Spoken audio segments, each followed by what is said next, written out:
Hi, friends. Host Eric here. Host Talking Festival.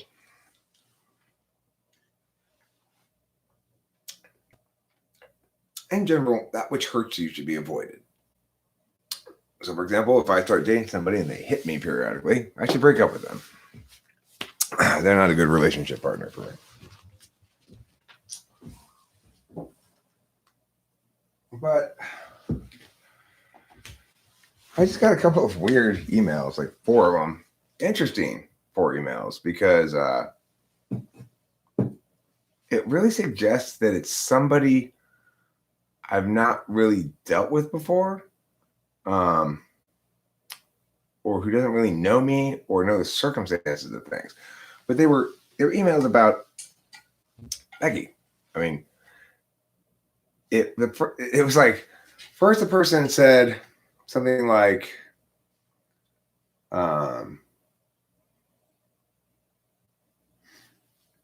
it was a combination threat / offer. And it had to do with disliking and reporting my videos. And, it's like, I didn't see any of the emails, but I guess he or she got impatient and ended up sending off like 4 or 5 of them to me. And one of them was basically saying, kind of threatening, like, if you don't stop this, I will dislike twice, at least 2 dislikes, and also a reporting for your videos, kind of. This is the gist of it.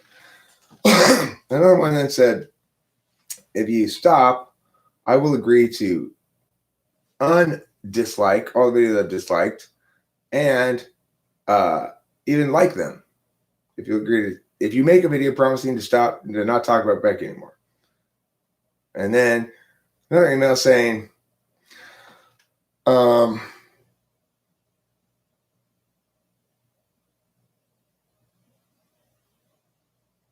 eventually it says, he sent me an email saying, you have too many videos for you to possibly care about these dislikes. Never mind, I'm going to go on to another YouTuber who's easier to target. Weird emails, right? Like, really strange thing to get. It's almost like somebody sought out help in dealing with me to try a different approach to getting what Becky wants, which is basically cotton in the ears of everybody. She doesn't want to silence me. She wants to prevent the general public from hearing what I say, which is different. So,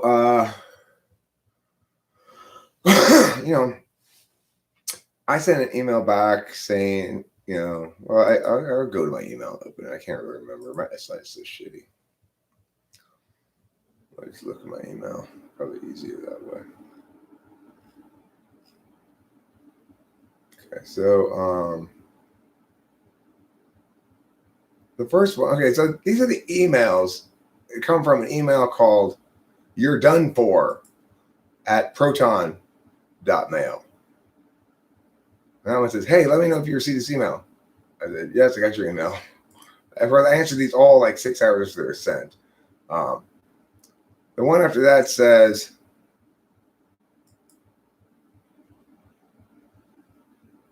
I will stop disliking and reporting your videos if you make a video promising never to talk about Becky again.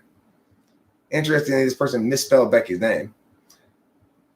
I didn't respond, and then a few minutes later he said, I will also be willing to undislike everything I've disliked. Hell, I'll even like them. And I responded to that saying, no, but I appreciate the negotiation approach over the threats. I would totally stop entirely on my own if I were hurting her at all, but I'm just living my life like always, talking about shit in my life accordingly. If the truth hurts, you should cling to it because that's the way to freedom. It's the only thing in life that works like that. But he had already, before I offered any of the responses, he had worked his way up into his final email, which was, man, you got too many videos, was the title of it. And it says, so it appears to me that you upload and stream just way too much for you to care about any dislikes, and I can't be bothered to do much more than that, so I'll move on to another idiot YouTuber to antagonize. Good luck with whatever this type crap is about. P.S. You only look a little bit like Epstein. It was that Epstein guy from earlier. So, you know, it's funny because I saw these emails at work briefly when I checked my email for a work reason. And for a second, I didn't know who sent them or what they were about or whatever. I just knew that it had to do with that. I saw enough of the headline to realize that. I was like, oh, fuck, who's emailing me now? I'm not even remotely avoidant of it anymore. Like, it's so fully resolved that there's literally nothing anybody could say to me in an email that would scare me at all. Somebody could email me threatening to report all my videos as hate speech, everything. I'm sure people are doing that all the time already. So it's like, that doesn't concern me. And if it were, in fact, the case that these actions were successfully to get Talking with Famous People killed, I would just start up right again, as always, on the next channel, you know? I guess I'd lose a lot of content, but whatever. It's like, for me, you can't stop me. Nobody can. This is what I do. The reason nobody can stop me is because I'm not wronging anybody. I'm not hurting anybody. I'm not hurting Becky. Talking about Becky does not hurt her. Even if she feels hurt by my talking about her, that is not me hurting her. That is the truth hurting her. Now, I'm not planning another channel. I'm just talking about some emails I received. The process of receiving them, then driving home and finally getting here and reading them. And I worked through some realizations, which is I'm no longer scared about anything on YouTube at all. Like, okay, whatever, strike away. I don't care. Because what I'm doing is not contingent on this channel. No, I'm not talking. Listen, I got 4 emails like 5 minutes ago. I just answered them. So this is not me recapping old shit. This is something that just happened. Okay, I got 4 emails from some random person who apparently doesn't know Becky or not very well, and who had been sort of tasked with getting me. And the progression of those emails went from, I'm going to get you. Hey, can you help me get you if I'm really nice? To, hey, are you getting my emails? To, oh, fuck it. There's no way I can get you. Before I even responded to any of them. And I don't know who sent them. It's not her.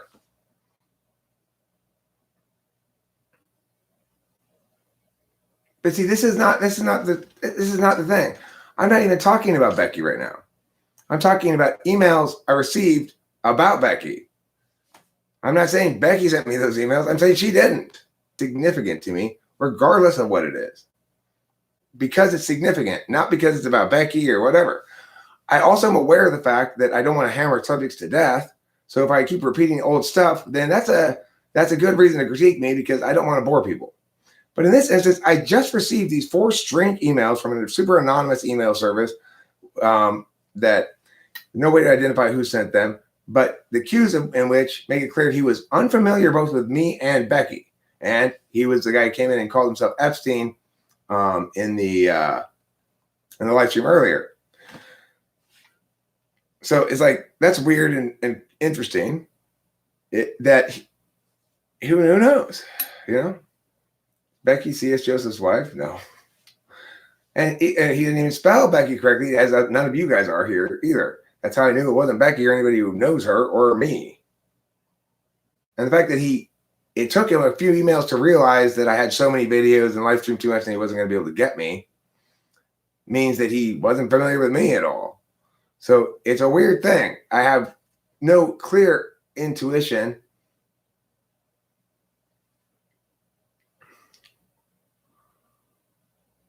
No, Becky's not Countess. 1, 2, 3. Becky's Becky.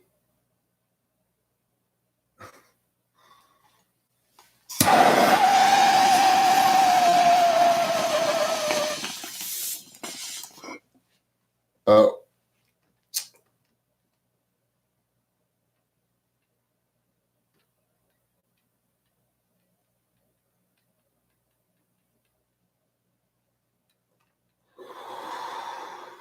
The other thing is, I don't view this as drama at this point. This is like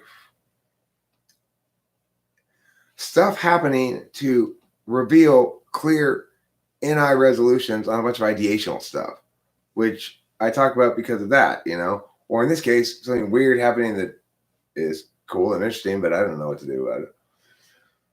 You're hosting a Dungeons and Dragons game? Winston's mom, I have a request of you.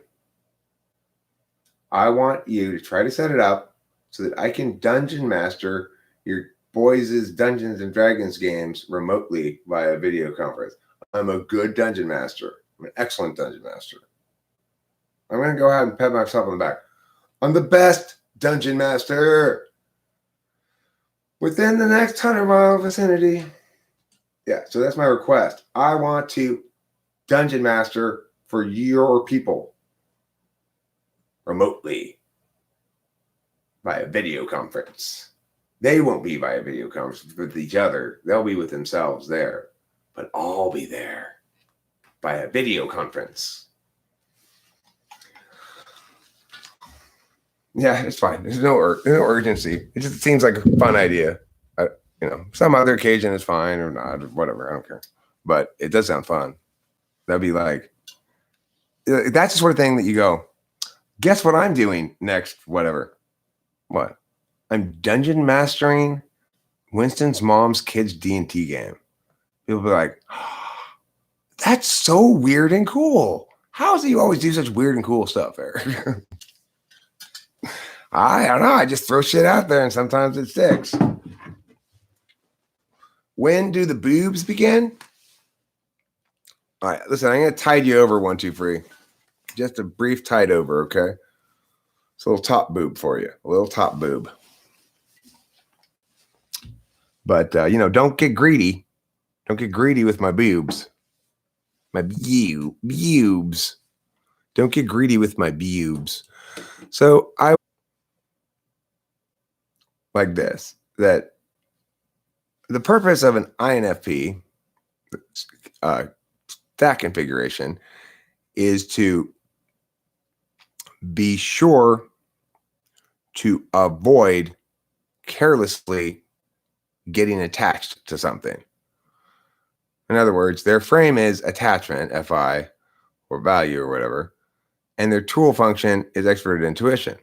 So what that plays out as is they ideate all the possible ways their FI could suffer here.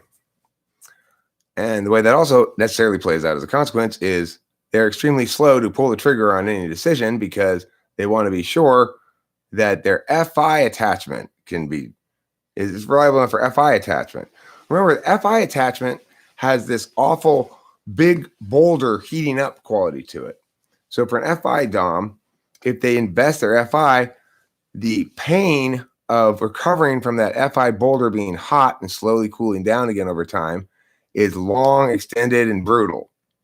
So it's very important that you don't, if you have FI as a dominant function and it's not instrumental, it's absolute value, that your instrumentality, make sure to anticipate all the ways in which you could suffer from a sudden ripping away of that which is precious to you unexpectedly. Remember, everything goes through the prime directive of aligning expectations and realities, which means basically don't be surprised in ways that tear the rug out from under you, And so if we can think of each configuration as a strategy towards that end, a strategy by which one might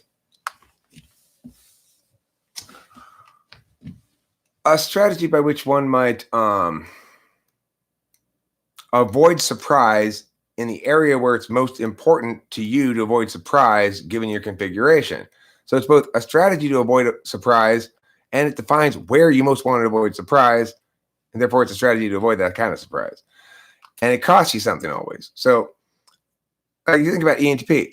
The frame is think of all the possibilities.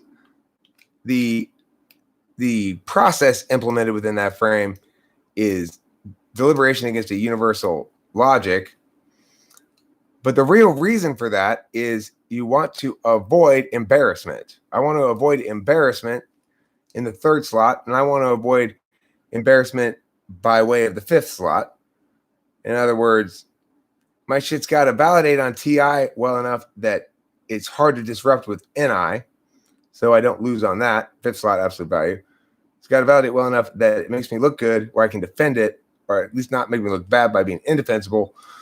Third slot, FE. And the worst thing that can possibly happen for me, really, is that my NE and my TI fail in combined ways to protect my FE.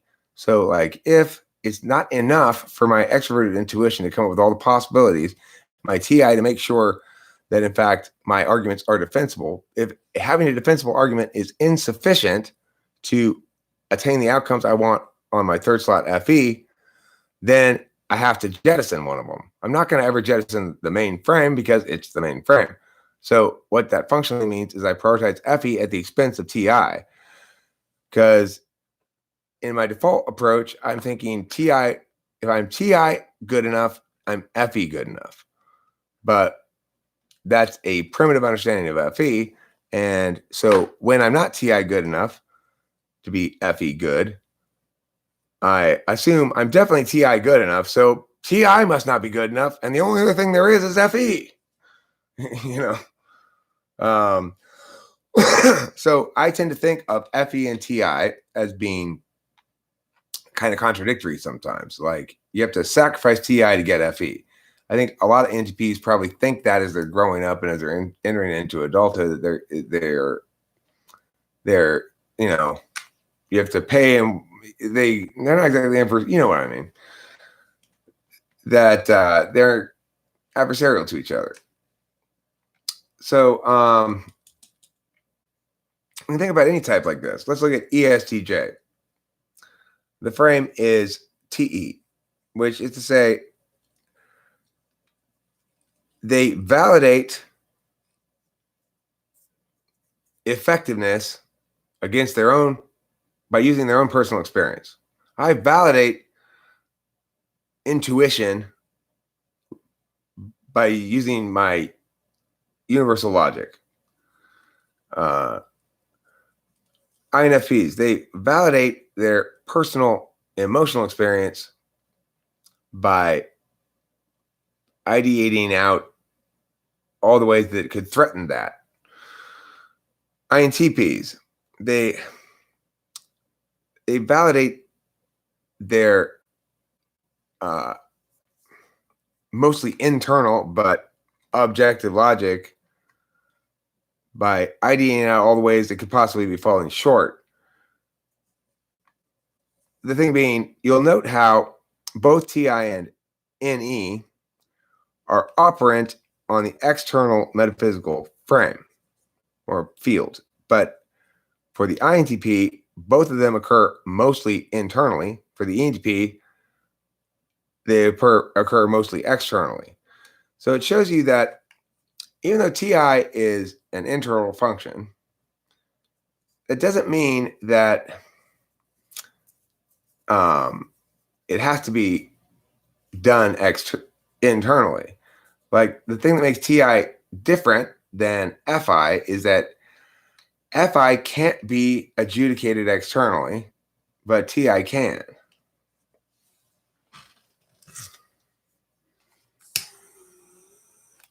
I mean, the thing is, FI has to be experienced to be attended to.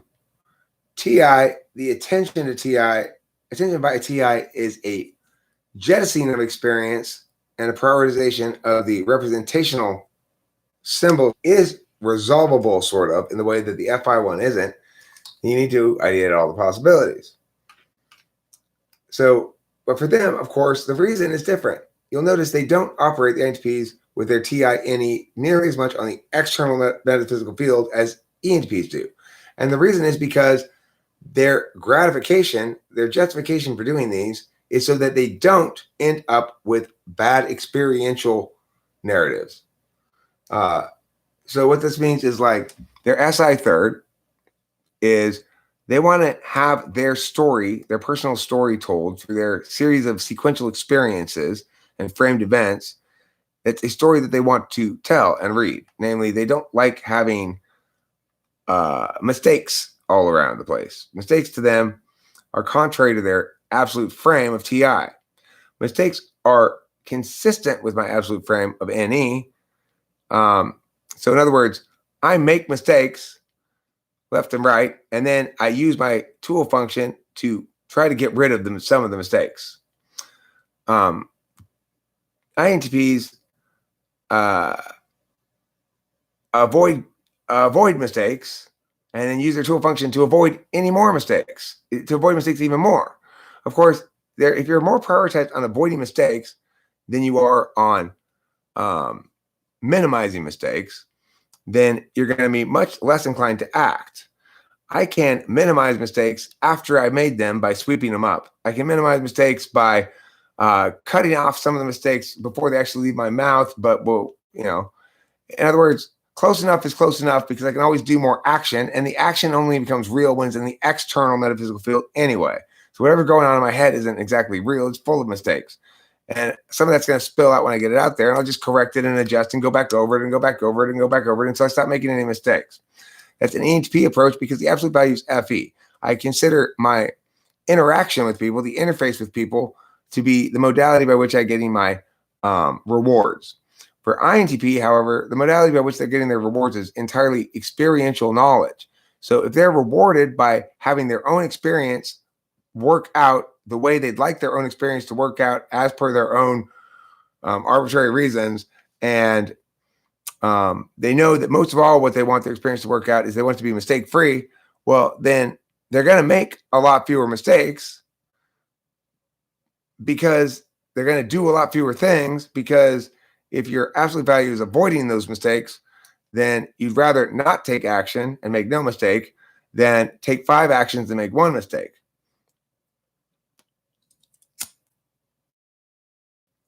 Most likely to say, better seek forgiveness than permission. That it has been my favorite saying since I first heard it when I was a kid. I was like, yes, finally, that. My dad fucking hates it in practice. And it doesn't work with him. He's the only person with whom I don't take that approach ever really anymore is my dad, because he hates unexpected variables. Some people see unexpected variables as opportunities. Unexpected variables disrupt the stability of the field. That's great for SE DOMs and NE DOMs. When shit's really settled into what it is, it's harder to disrupt. Things that are anchored heavily are difficult to move. And both ENTP and ESTP want to move things. ENTP wants to move things metaphysically. So, and he smiled. It's like, that was a real ENTP smile. He started to realize the possibilities. And he's like, his mom's like, but you're gonna piss off the teacher or whatever. He's like, it's at the end of the year.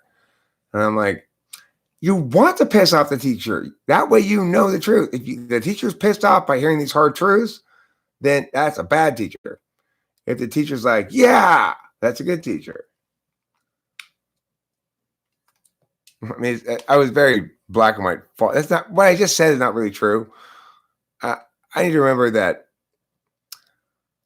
only meta-analysts really do the kind of critique that makes it so obvious to me what's wrong with the status quo regarding schools, and think that that's the determinant question. Your analysts are going to go, it doesn't matter if that's what's wrong with it. We only try to improve things incrementally. We can't improve things systemically like that. In that regard, they're right, but it's also true that I'm right, that it's only everybody else's stubborn insistence that we not care about what matters most that makes it not matter most. ENFPs are analysts, which basically says your universal is ideation. ENFPs, their frame is ideation. Their process is FI deliberation. So what that means is the third slot function of TE comprises an absolute value. They want to know how to do shit, but NE and TE are natural enemies. So if your NE were unconstrained by anything, you would never know how to do anything, because you'd always be coming up with more ways you possibly might do it. And that's bad TE in terms of its value. You're not being efficient. You're not solving problems, and you're not attaining goals. You're just meowity meowing. So the thing is, that's how FI constrains your NE. You use your tool function at FI to make sure that your extroverted intuition knows what it's trying to do, so that your extroverted thinking can manifest rewards for you. Like the ENTP, you also feel rewarded and also constrained by NI. So like TI, make sure that I'm not going to get nicked on FE, and I'm not going to get nicked on NI. Now, it's not perfect, but that's its basic job. It's true that synergistic wholes can sometimes defeat TI, as can happen with, say, the reason I keep talking about shit is because it's so powerful an example for so many things. As happened with the Becky thing. When the first battle went on after the camp, I definitely did not win that battle. In fact, she successfully spun shit such that I was the bad guy for reporting the truth, and the fact that she had done what she had did was not talked about at all, because she basically won the framing that this is a public forum, so we should only be critiquing public behavior. And the thing is, I wasn't critiquing that behavior per se.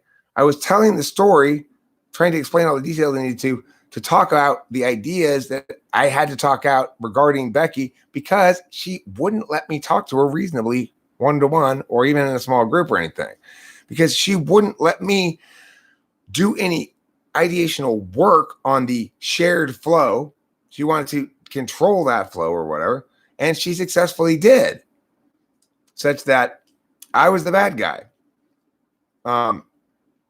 This was troubling because she had stuck one past me somehow, basically. It was like, how did she pull that freaking thing off? Well, the reason is because the only public thing that occurred really for people to access was my critique of her or telling of her story. The fact that she didn't engage publicly about it only made her seem more like a victim. Here Eric is talking shit about this person who's a private person, blah, blah, blah. Like, I can see TI being like, but doesn't matter. NI defeated TI there. She won the NIFE game. Said, here's the social holistic truth of it, Eric. You fucked up. You outed somebody who was cheating, and that's not cool. It may be the case that Becky wasn't cool to cheat, but that's the sort of thing we don't talk about on the internet, basically. And so I would be like, oh, well, okay, I mean, I guess I lose the battle, but I still think I'm right, because the reason I lose the battle is I can't adequately convey how many relevant particulars, impact the calculus here and change the final equation of the calculus, because none of the particular factors I need to talk about to impact validate very well as external or objective things. Some of them clap to he said, she said, and regardless, this was always people need to talk to each other. That was my point in the first place. If you won't talk to me, don't expect me to pay your fine. The fine is the cost to a given party. If you won't talk to me and let me resolve things and figure out who's right, who's wrong about everything, or work with me on that, or try to work with me on to take accountability or share accountability or something like that, then I'm paying your fine. I'm carrying all of the burden. If I didn't hurt somebody, then in at least half of the sense, I didn't wrong them. Now, that's not always the case, but it's definitely the case I didn't hurt Becky. I didn't hurt her at all. I didn't hurt her back then. I didn't hurt her now. I'm not hurting her right now. In fact, if anything, I'm helping her. But I don't claim to be doing that either. I would just say I'm definitely not hurting her. If I were trying to hurt her, I'd direct these communications to her, or I'd try to invalidate her as a person. I'd try to do harm to her, to somebody who's close to her or something like that. Regardless, I'm not hurting her. She's hurting me a little bit. She's definitely putting an effort towards hurting me, or has. I'm still getting a lot of dislikes on all my videos. I know that the spite monkeys are still pouring that effort into harming me. And so they should stop. Okay? If you're hurting somebody, you should stop. And you got to be very, very, very, very careful with utilitarian justifications for hurting people. Now, look, holding someone to account is not hurting them. And that's why it's so important we use words well and wisely.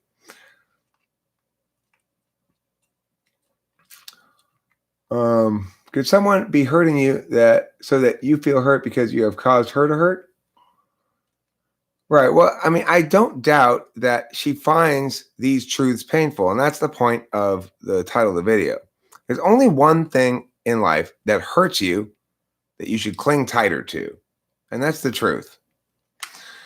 So anytime somebody tries to avoid the truth or avoid others hearing the truth, you know that they are avoiding a growth opportunity. The reason truth hurts is truth hurting is truth's way of telling you this is where to grow.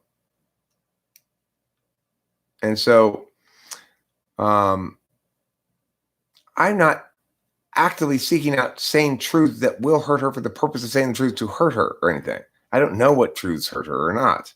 I don't think she wants me talking about this at all, because the whole thing, it's got to be painful for her.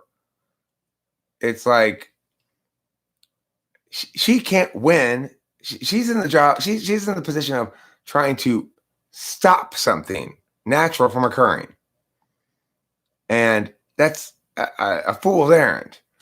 And the only reason she's trying to stop things that are natural from occurring is because it's a way of avoiding something. She feels as though if the truth doesn't establish itself on the external metaphysical plane, it won't be relevant to her because we're such external metaphysical plane people. That's not true, though. In fact, the only way it can be healed is in the light of day. Everything festers in the darkness and festers in No, but see, I'm not telling her any truths. This is the other thing, Bacon. This is a critical thing to remember. I am not talking to Becky. I'm talking to Bacon. I'm talking to Winston's mom. I'm talking to Octavio Silva. I'm talking to everybody. And the great news is, if in fact a truth is hurting you, you can tell whether someone's hurting you or whether the truth is hurting you. If someone's hurting you, they're seeking you out to tell you that truth. If the truth's hurting you, you're seeking out that truth and complaining about it. See? Nobody's forcing her to watch any of these videos. So if the truth hurts her and she doesn't want to hear it from my voice, she doesn't have to watch. Right?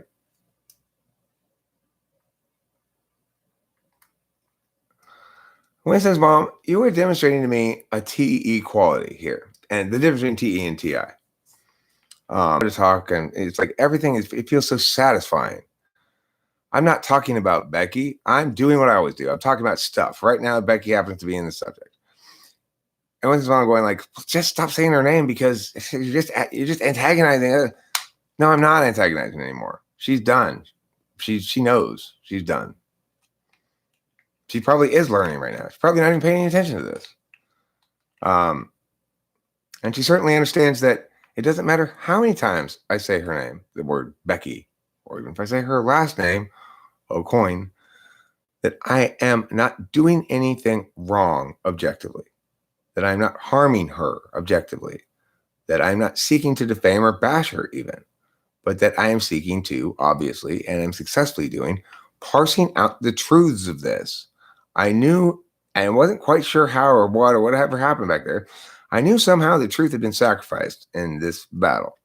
I knew somehow that there wasn't clarity amongst everyone regarding that I had done a bad job of communicating, basically. That I'd gotten out ENTP'd. And it happens sometimes. But it happens for me in part because I'm very much a narrow path walker. And if you're committed to the narrow path and you're battling people who are not committed to that path, they have some advantages. That's okay. You just, I got a drink right here.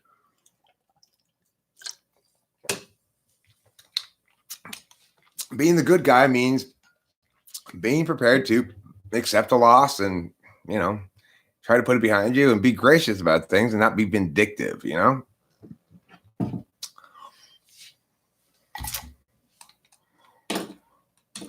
Meow-diddy meow, meow-diddy meow.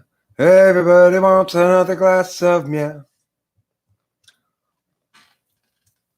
Yeah, well, I mean, look, I agree that Tori's a concern because she seems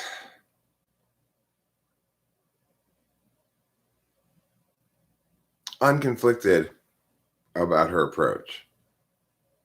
I don't see her as doubling down, even as just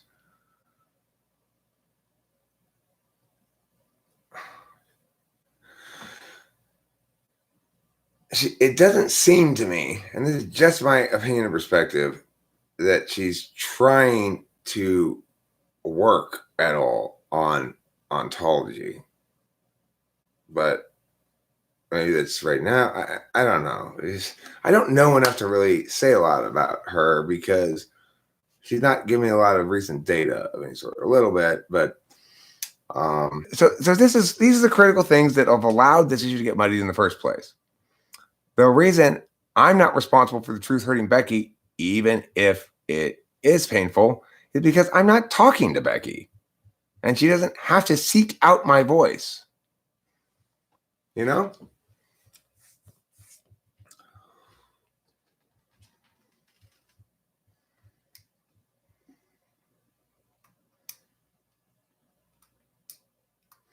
How do ENFP functions work together to achieve a goal, e.g. music career? Okay, well, I mean, see, that's the thing. You'll have too many ideas about things that seem like they're promising, just like ENTP. Unlike ENTP, you have a much highly developed capacity to distinguish which of those ideas are most important to you personally. Now, there's a upside and a downside to that. The upside of that is you're able to TE shit a lot better than ENTPs because you know which of the ideas is most important to you. You can do the ordinality on that one thing required to actually attain some outcomes.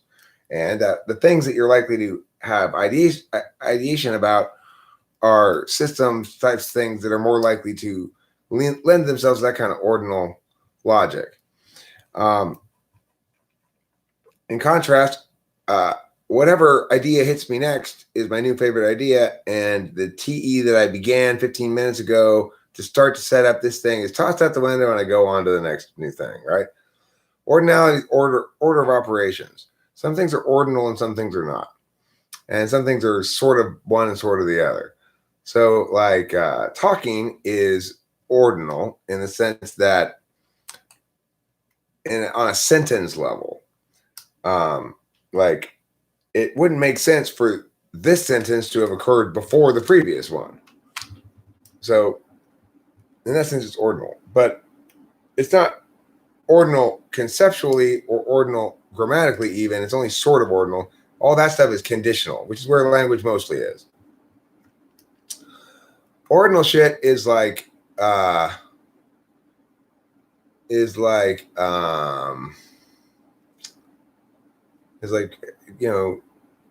to do something, how to cook eggs. First, take the carton of eggs out of the fridge. Next, take the eggs out of the carton. Next, crack open the eggs. Next, pour the inside part of the eggs into the pan or turn on the fire.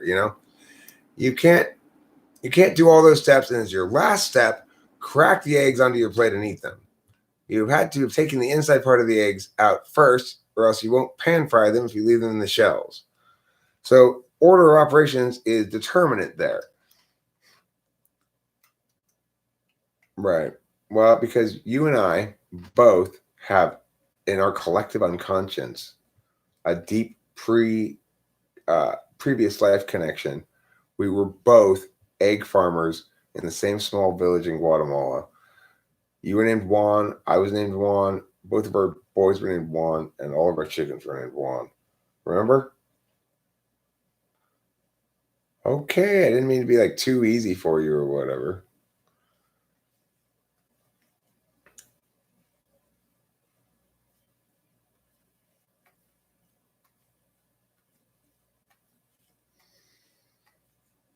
Yeah, and so I mean the thing is ultimately in life what happens is there are TE vectors, which is something like if you continue to aggravate somebody, something bad's gonna happen.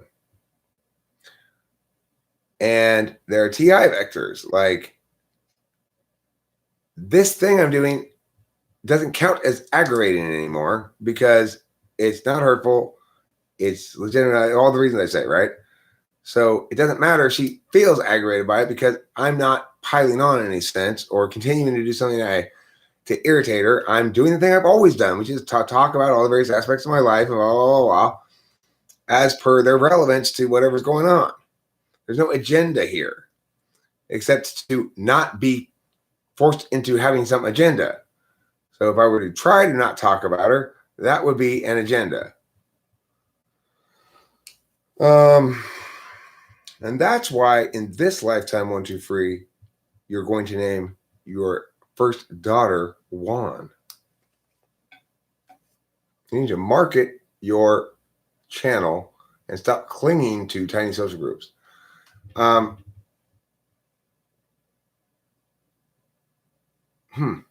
mean, the thing is, I wouldn't call this clinging to a social group. I would call this, like the worst way, the most negative way you could possibly portray this really would be you are indulging in things you like at the expense of things that are useful or productive.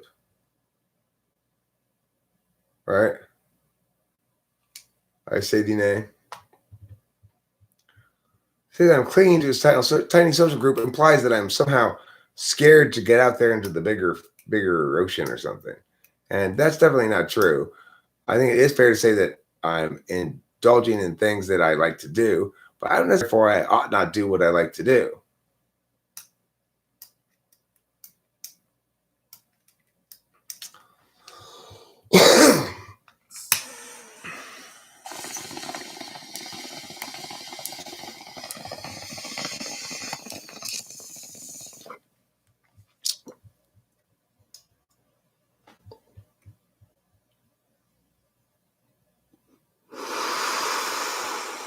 How do I know what? I mean, how do I know whether or not I ought to do something?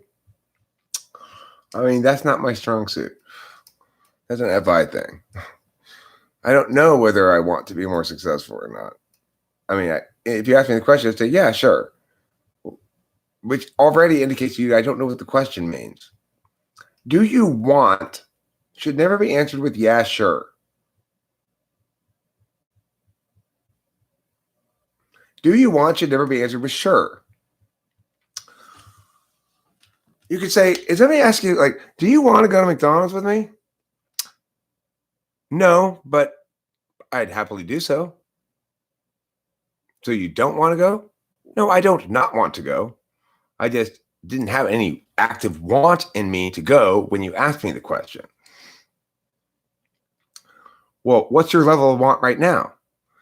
That's a tough question for me to answer because I don't know what it means exactly to want to go to McDonald's with you.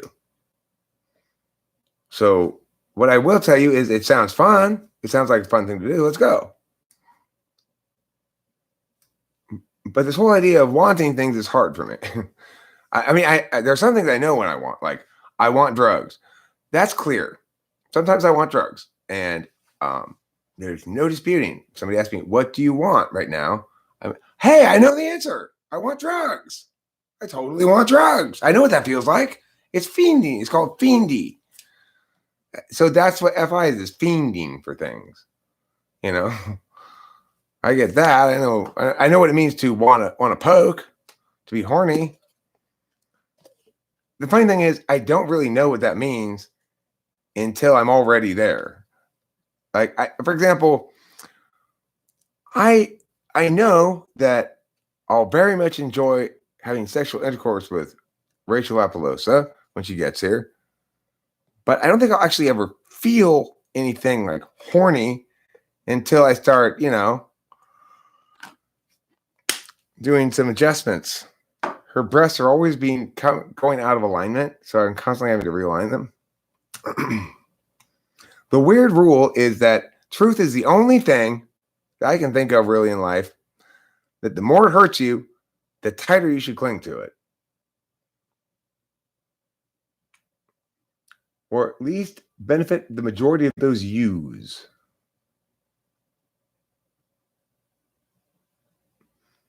Yeah, but there are a series of you extending into the future, and you want them all to get what they want. Okay, well, that's interesting. I have a different understanding about potentiality. I understand potentialities as being things one sacrifices. So my decision to do anything is also a decision to sacrifice doing something else. And so I think what you're saying is focus more on the opportunity cost here. If you want to make sure you have,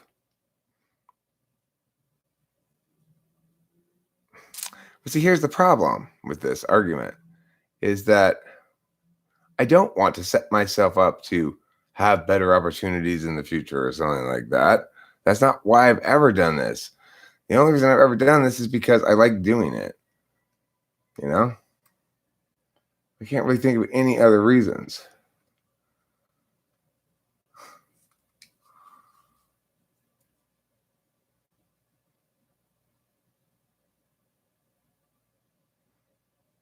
You're fun.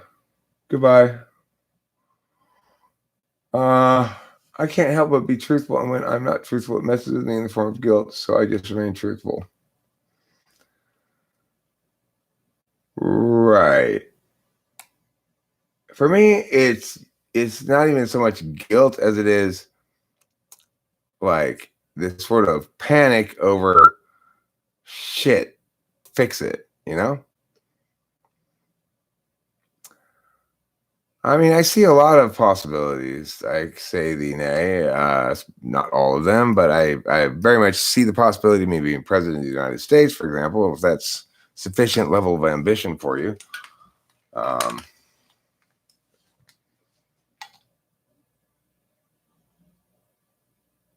Oh, yeah. I guess I have a somewhat larger ambition level than that. I do agree with you. I say the nay. That name's hard to say. I say the nay. That I'm feeling inspired again about cognitive functions. Part of the thing is I need to feel inspired about cognitive functions for a couple of reasons. If I'm going to feel motivated to make videos, I want to make sure FE pops as well. I got a few things going on right now that are feeling like they're moving.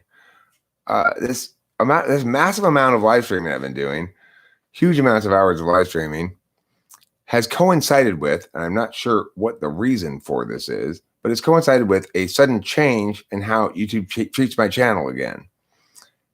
For a long stretch of time, I just didn't seem to be really popping up in recommended videos, even on my own shit.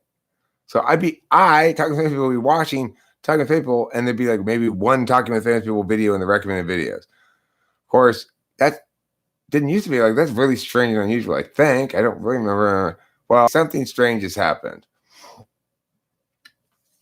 Now, what is the wrong reason for an ENFP to finish something? I mean, your feelings. That you really want to finish it, that you like it or something. It's important to you, That's what you got that I don't got. I don't have that sense that this is important to me, in the sense that I'm always at risk for saying, oh, fuck it, it doesn't really matter, I can always make something else. Even about things that do really matter and I can't be replaced. I omit things to prevent scaring people or getting threats. You omit things? Cool. Persnickety sneaky persimmons. You persnickety sneaky persimmons better stop. I want you to stop persnicking I want you to stop sneaking, and I want you to stop being parsimony. Yeah, DSP is just, he is not wicked. DSP is not wicked at all. Okay? So DSP could be called horrible if you narrow the metric enough. If you talk about the service he's doing to cognitive function knowledge, I would call him horrible because he's doing a great disservice to it. But that's not on purpose. And he's a good guy, as far as I can tell. And he did come and have a conversation with me and face a little music, He was not entirely determined to avoid facing the music entirely, right? So I think he's doing a disservice to the knowledge as a whole, but that's just growing pains. That's just the growing pains of the ideas. You can't blame the person because, before the right truth and clarity on the matter comes, there's always a phase where there's lots of competing ideas and confusion. So that's fine. It's a naturally occurring phenomenon. CSJ said why you feel differently about him because he seems so clearly to be violating the deontological moral imperative. The deontological moral imperative says, don't use another human being as a means to an end. Treat them as a human being that is an end in themselves and not a way for you to accomplish something. So it feels as though, for many of us, the CSJ is violating that deontological imperative all the time. That he is treating people as revenue streams, treating people as things to socially engineer, etc. Those kinds of approaches to ideation tend to be offensive to TI users because they're so representative of the TE frame, supplanting not just TI, but FE as well. If you let bygones be bygones, then it goes bygone. Right. The thing is, I don't have any lingering conflict feelings with anybody, frankly, in the community. I take that back. That's not true. I do have lingering feelings about Tori. I'm concerned about her on multiple levels. And I know that angle of this story is not done. It will be resolved at some point, but until it is, it's going to keep coming back and back and back. Every Mercury in retrograde, for one thing, if you want to believe in that angle of things. It certainly seems spot on thus far since I learned about it to me, but whatever.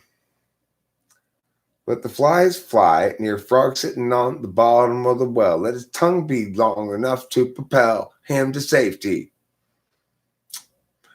You know what, Kenneth? It makes me think of that other thing you did, that writing thing you did.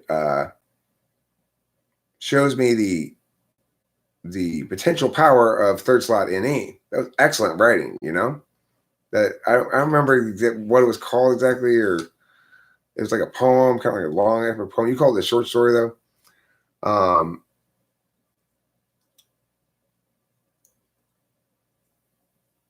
So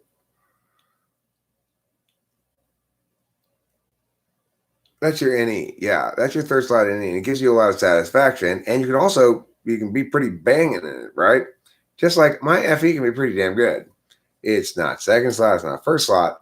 But in any given instance, okay, look, if I'm a chef, right, at a burger restaurant, and I make a very, very delicious burger, and I say, here's your meal, here's your burger. Someone might go, wow, that is amazing, fantastic. That's better than the burger I had from this super famous chef over there the other day. In other words, third slot can sometimes beat first slot even, because third slot renders the function into something that you deliver to other people in little chunks. In other words, you become the executor. Here's my answer to the test. How is it? So because you compartmentalize instances of any into things like that poem, the fact that you don't use it all the time is not hugely significant, because your first and second functions exist. That configuration exists to prevent you from ever sort of losing for lack of cleverness. What about second slot? What? Second slot, what function? You had a delicious burger?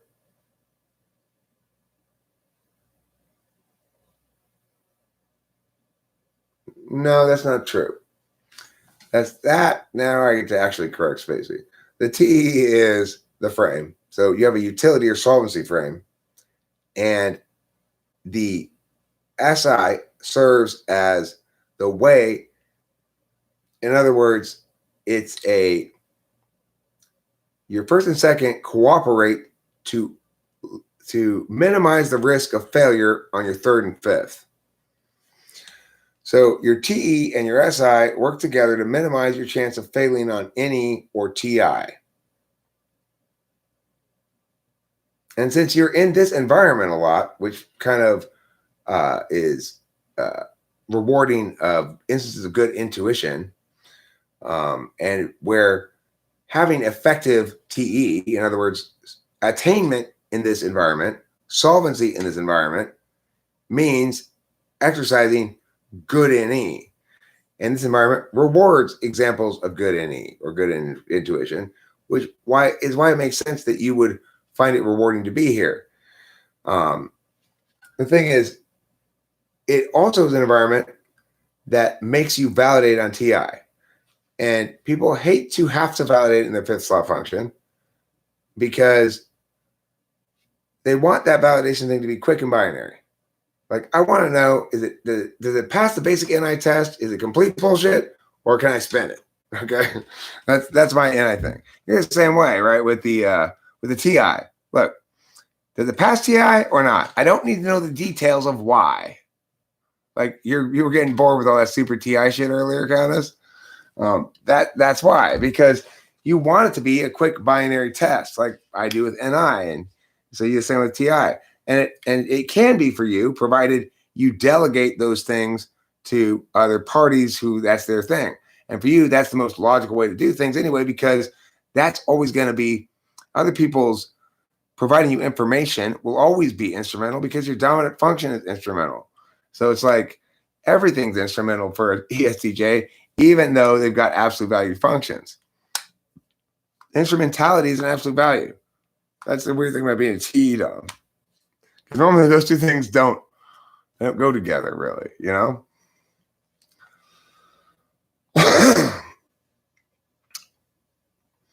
Grooviness is rewarding. Tonight, we're going to reward you with points of grooviness.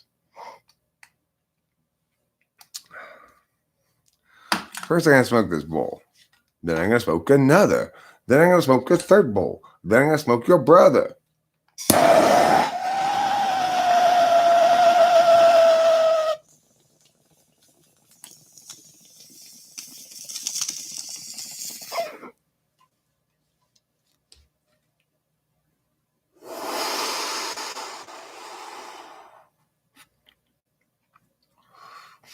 I agree with you. I say the day. And I agree with your main objection as well, that what we're both objecting to is his reducing to a matter of personal utility that which should be a matter of communicative utility.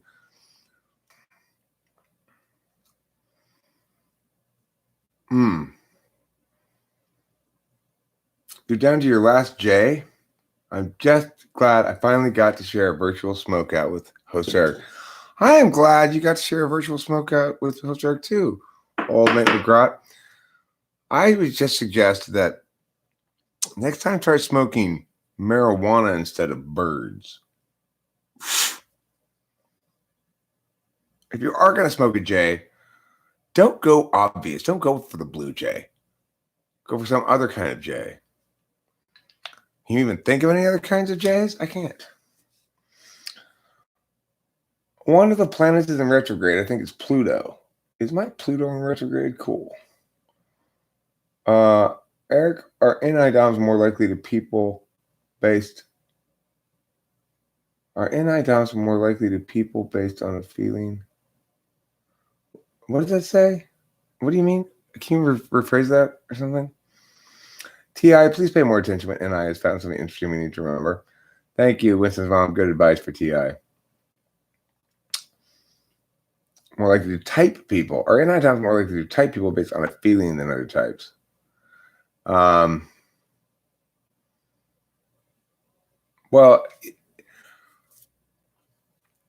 I would say that NI is not a feeling, but it might be described as such by some people.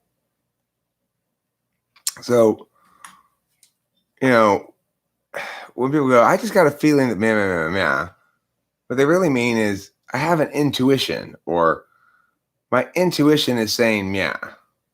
And are NI-DOMs likely to type people on that? Well, yeah, they are.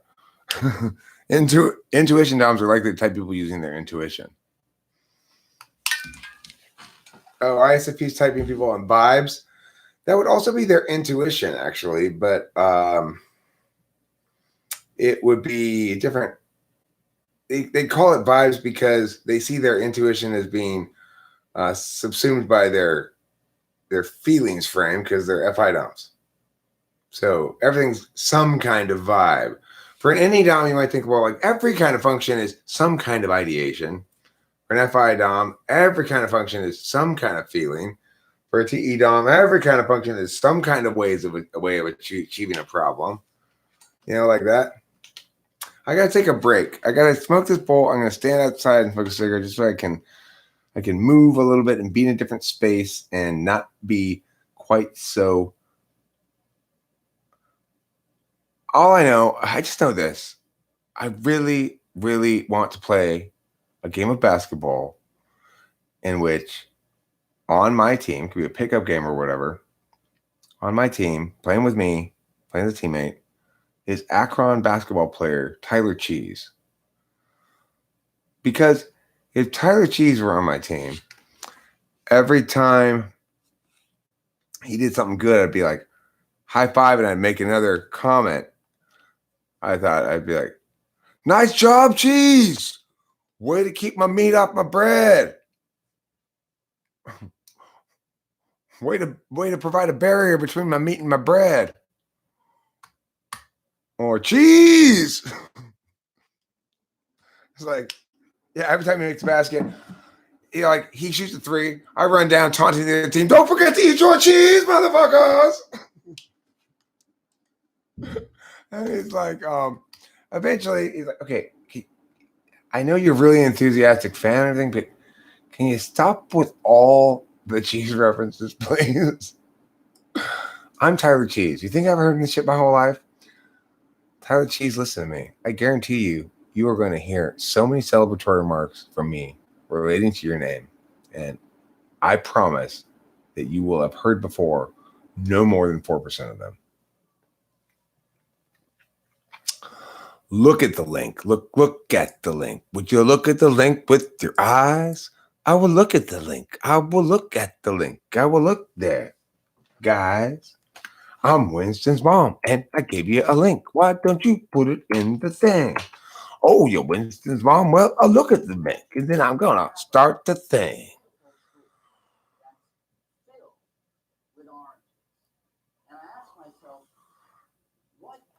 Is this my beautiful wife? This is not my beautiful house.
That was interesting. I found that interesting.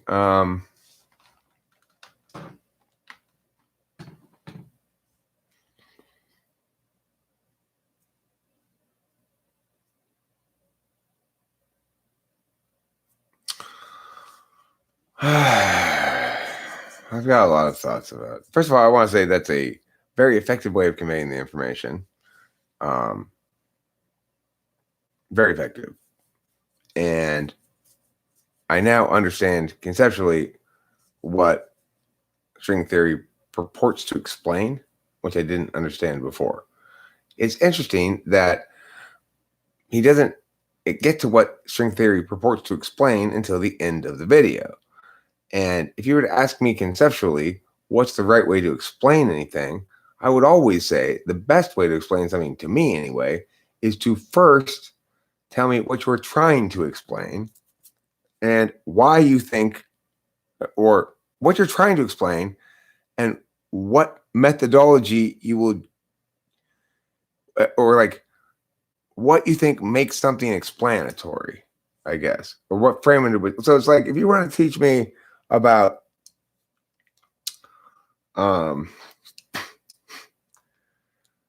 addition, then, and I would demonstrate what this thing would look like and say, okay, well, the first thing you should say to me about addition is, look, addition refers to a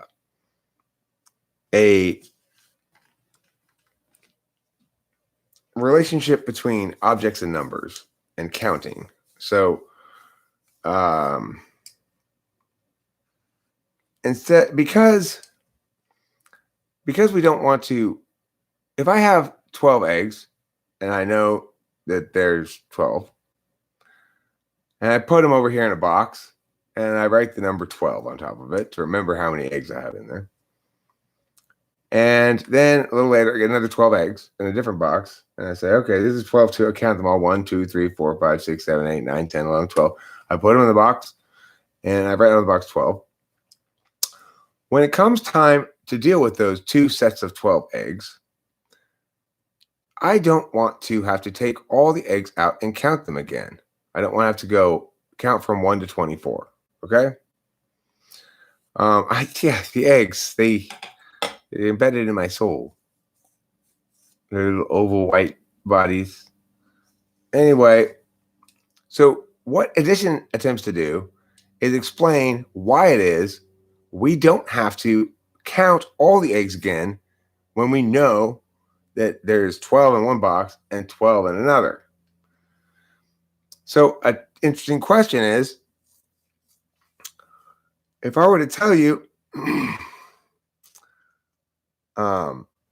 that there are 24 eggs total, and he would you tell me, would you say, oh, he must have taken them out and counted them all again?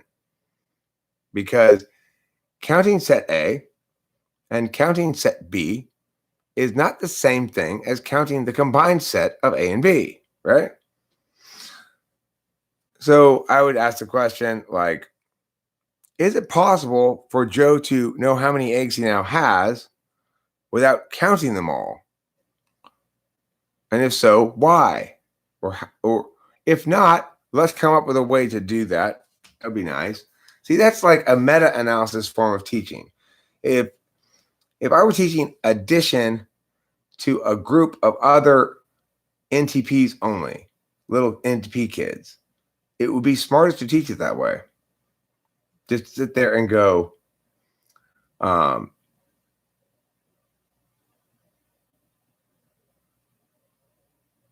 sure. I mean, obviously, you need to get into, at some point, the various implicit assumptions of set theory as well. So when we're talking about eggs and numbers and stuff, we need to remember that if I have a big pile of mashed potatoes, how many mashed potatoes do I have? And the thing is, it's going to be very challenging to know what to do with that question if you're a little kid. You might try to answer it a lot, which doesn't answer the question how many. You might try to answer it one, which does answer the question how many, but does not accurately describe the pile of mashed potatoes, right? But it does help you explain set theory. So it's like, well, how many mashed potatoes do you have? To answer the question. Why? Because mashed potatoes isn't a kind of object that gets counted in instances of it. How many water do you have? It can't be how many. It's not something that you count. So as a consequence, we know that there's a difference between things you can count and things you can't count. And that means that we're talking about stuff that manifests as non-distinct objects in space and stuff that manifests as distinct objects in space. So you have, right, well, see, right, okay, look, the key thing here is what makes them countable and uncountable is whether or not they're distinct objects, whether they're entities or whether they are essentially environmental elements. So like if I'm talking about air, it's not an entity. There's nothing about the air that's non-fungible. Countability requires non-fungibility in some sense. You might say, well, the most countable things are the most fungible things, but it requires non-fungibility in the sense that you can count physical objects because the law of non-contradiction means that no matter how fungible an object may be to us, each distinct instance of it is fundamentally distinct object in space and is not mistakable for another one because it's not in the same time, place, and context by definition. I'm speaking of fundamental non-arbitrary units. Can you explain more what you mean? I'm not sure exactly what you mean.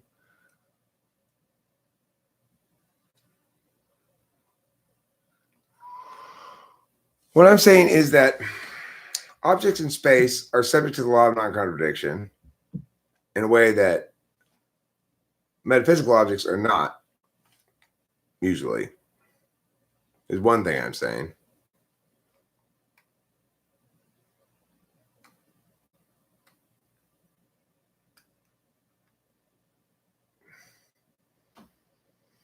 Right. So if you ask the question, how many mashed potatoes do I have? The correct answer could be 2 or 3 or whatever. If the person knows how many potatoes they mashed and they were interpreting that question that way, so if I say, how many mashed potatoes do I have, would be a reasonable question to ask. How many mashed potatoes does he have is only a reasonable question to ask if you're asking the person who made those mashed potatoes.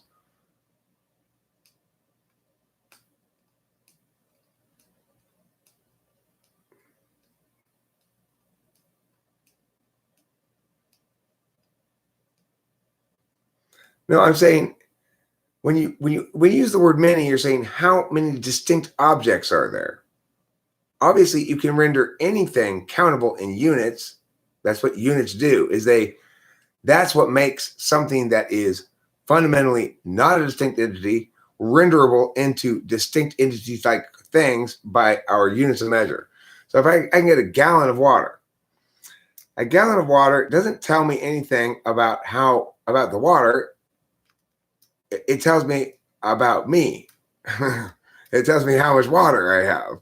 It tells me how I'm containing a certain quantity of water. And its quantityness is a function of me needing to separate it off from the rest of the water.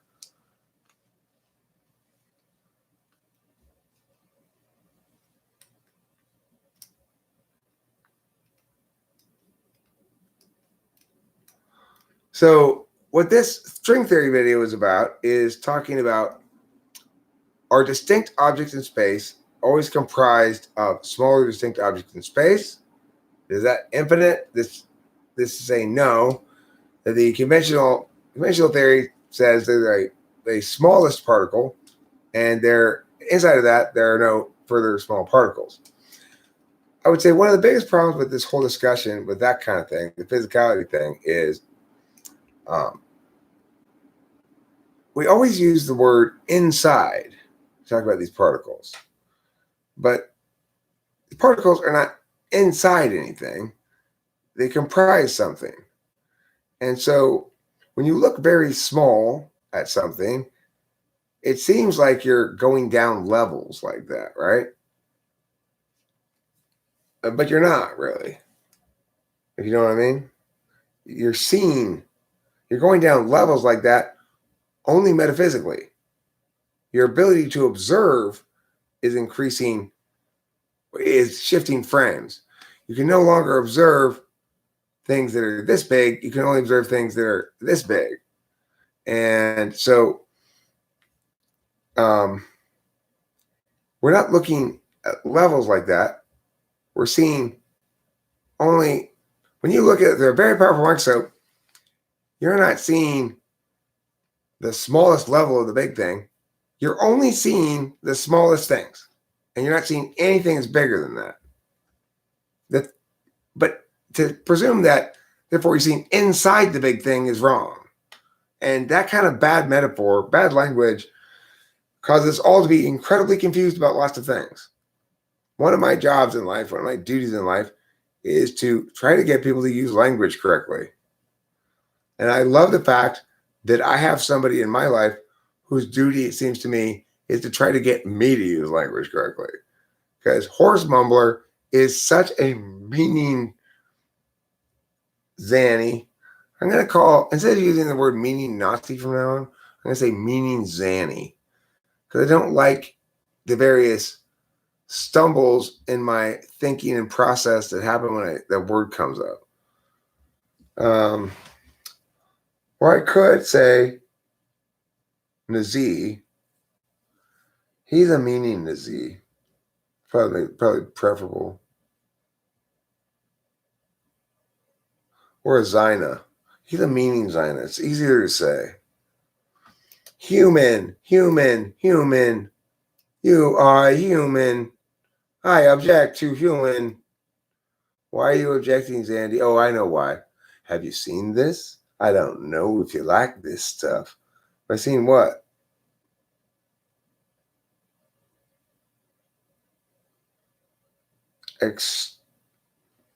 Externate?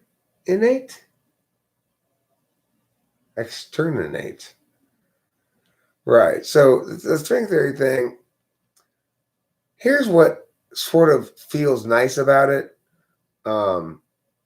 intuitively, is it incorporates frequency into that which is too heavily weighted towards particles, it seems, but there's no real reason to suggest, hey, listen, you have no right to my magical thinking assigning you roles in my head. Just because I speak them out loud doesn't mean I expect you to accept that the duty has been conferred on you on some sort of externally validatable field, but you're forgetting implied mythology is my way.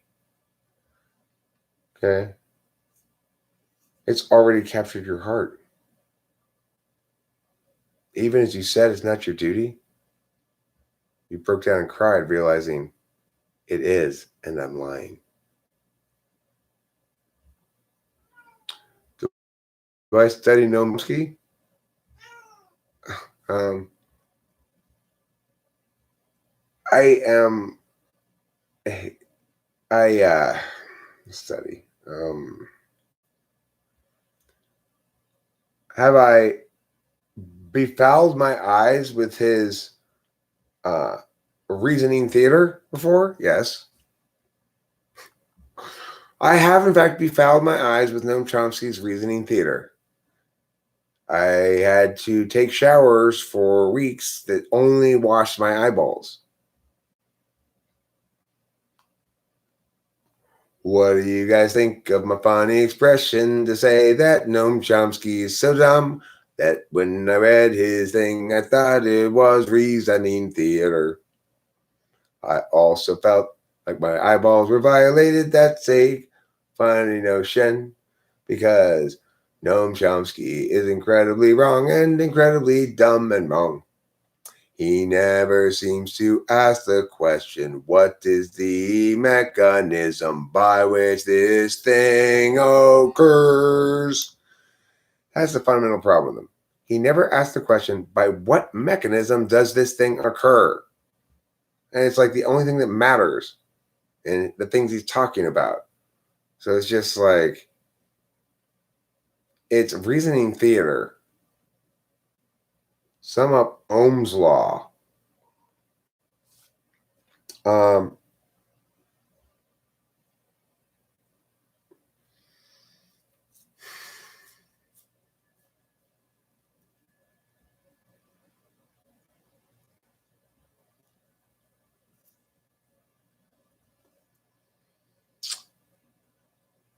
Ohm's law. I have no idea what it is. I mean, it sounds familiar, but I couldn't think of a good joke, basically. Appeal to authority. Illogical fallacy because the emperor has no clothes. What's a meow? Hey, horse mumbler. One of my myths is that my myths are not my own. Don't deny me my magical thinking. Stop shitting on my magical party. Noam's law. You can't have too many gnomes on your lawn.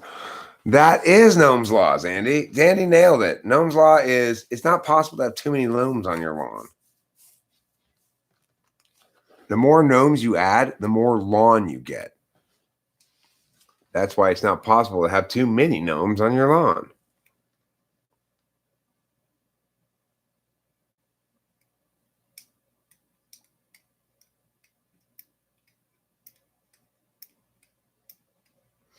What argument's a fallacy?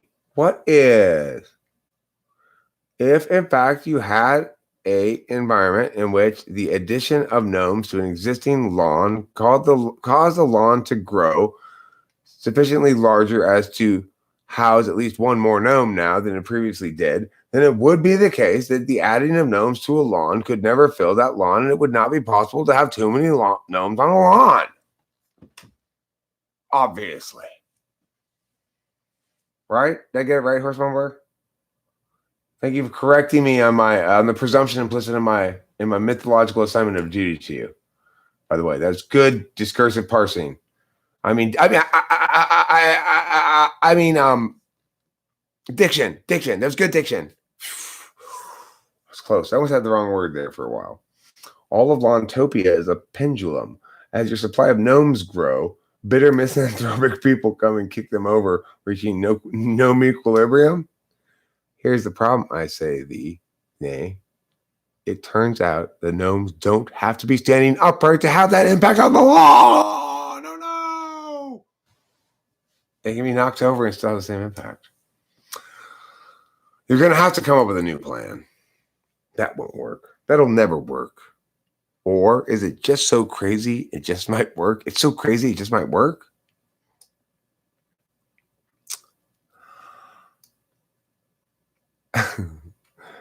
Look, here's the thing. I do like the idea very much of this city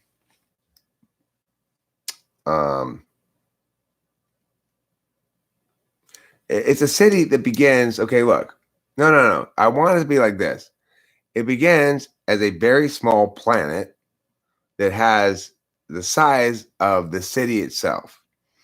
And I want the lawns to grow so that they push the other things around them away, further away, which increases the total amount of planet, right? So it just keeps getting bigger and bigger and bigger and bigger and bigger. The biggest problem is, I guess you'd say, is keeping up with the population. Like, because every time people add more gnomes, they add more land. There's a temptation to always just throw down a bunch of gnomes. Even though there's a gnome sitting there and you can't take the gnome off the lawn, it doesn't render the lawn useless. It just renders it covered by a gnome. So I guess once you take the gnomes off after it's been done, the land stays the same? Or does the land revert back to the original size if you remove the gnomes? See, this is an important question to answer, because if it stays the same afterwards, then it's just sort of a temporary land increasing process, and you're really going to have some problems, because someone's going to go nuts and be like, ooh, let's see how much land we can increase. And then it's like, okay, well, now our planet's super big. Okay, fine. But are we ever going to populate this thing? Or is it just going to be this land's going to be, infinite? What kind of questions do you ask when you want to understand something better? What kind of thing is this that I'm trying to understand better? And what kind of questions are appropriate to ask to understand this kind of thing better, given what it is, context, who I am, and etc.? Maybe the first question to ask. Cutting the lawn would be a pain in the grass. It sure would be, Jake Hurwitz. And the thing is, of course, the problem might be this. If you get too much lawn going on, then the ratio of land that has lawn on it versus land that doesn't have lawn is something else, like, mountains or forests or ocean or whatever. It might eventually become that people have to travel huge distances to find anything that's not lawn. And while let's assume you have to leave the gnome there, though, for it to stay. If you remove the gnome, no, but it's permanent. The land growth is permanent. The gnome doesn't have to stay there. Each gnome only is a single-use gnomes, okay? You can only increase the land size by one square gnome for each gnome one time, at which point you either have to dispose of the gnome or just have it serve some other purpose.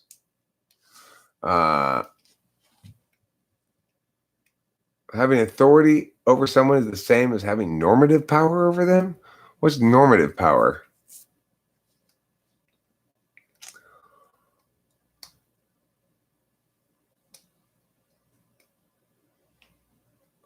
So, I would like to, if we were all gods, for example, and we were all hanging out here and playing with, each had our own universe that we had thrown together with planets and suns and, life on various planets and stuff. And we were like, hey, check out my Sector 7 planet over there. Look at these giant octopus dudes I got going on. Well, what we would probably say is, I want to test this thing. I want to make this planet and see what happens. And I guess probably there'd become a strict regulation of gnomes at some point, right? Yeah, I know, but when I asked that question, I meant, does she mean specifically that having authority over someone means you get to define what's good and bad for them? Does it mean you get to define which standard is used in judging them? for the area of your authority. A norm basically means a standard against which other things are judged. In philosophy, normative refers specifically to moral standards by which things are judged, or moral criteria. But in general, the word just means related to a norm. Power is indefatigable, Indian, fat, and able.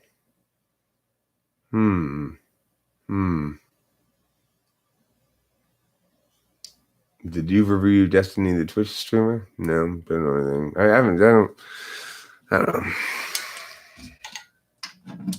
I don't go do interfacey stuff very much. Interfacey stuff. I don't do a whole lot of interfacey stuff. Interfacey stuff.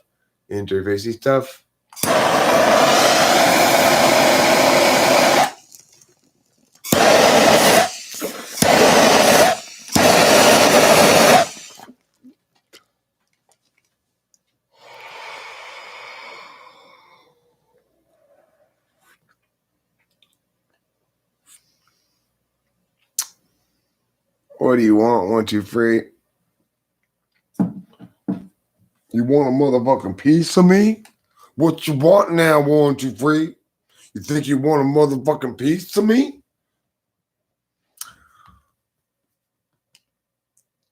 Sure, they can come debate me face to face. We can go into the raw room, and they can have equal voice by having be on camera and mic too. You know, so that one of us doesn't have to have an advantage of having the pulpit.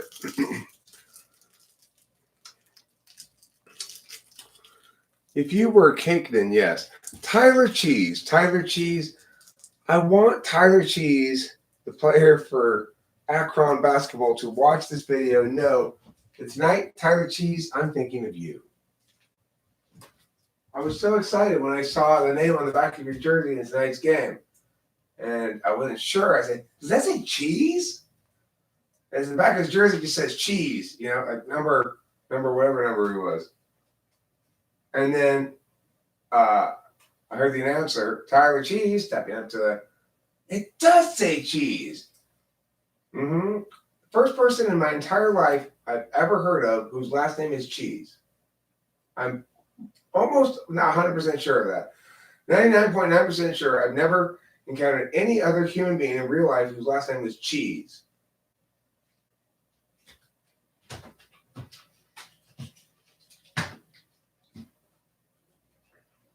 Can anybody else think of another cheese in the world? Oh, what about Bob Cheese? Can anybody do that for me?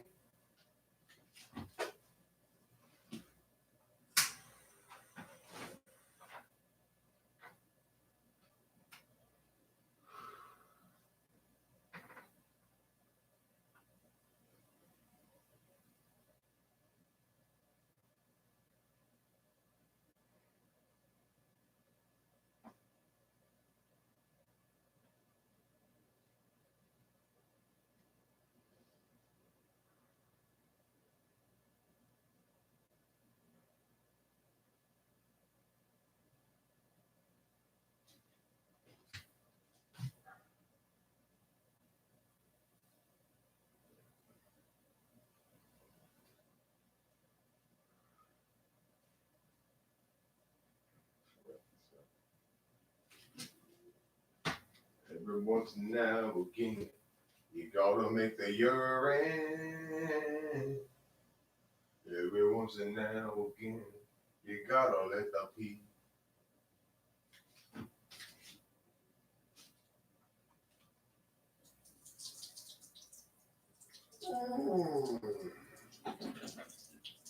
Yeah, T. Yeah.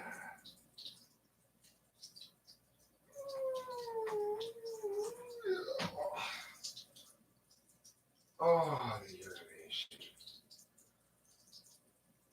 Oh, the magnificence of urine.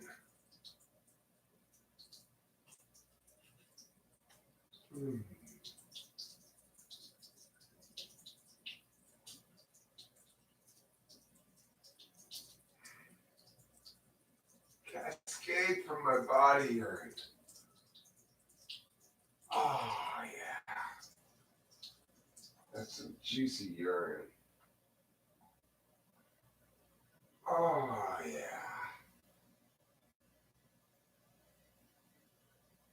Oh.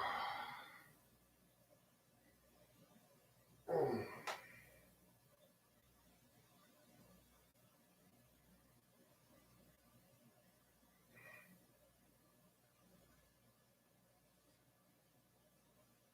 Mm. Oh.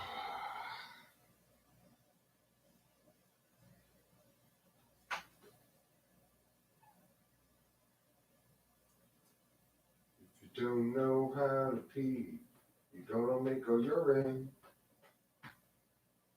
You better learn how to pee, but how to make some urine. Put it in the bowl, put it in the thing. Pee in the sink and pee in there again. Yeah, put it in the sink, put your urine down the drain.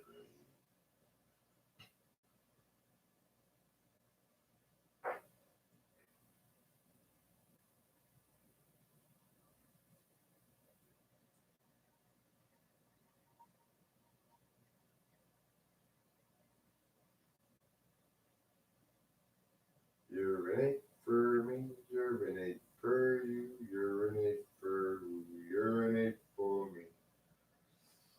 Won't you urinate for me again? That's what I need.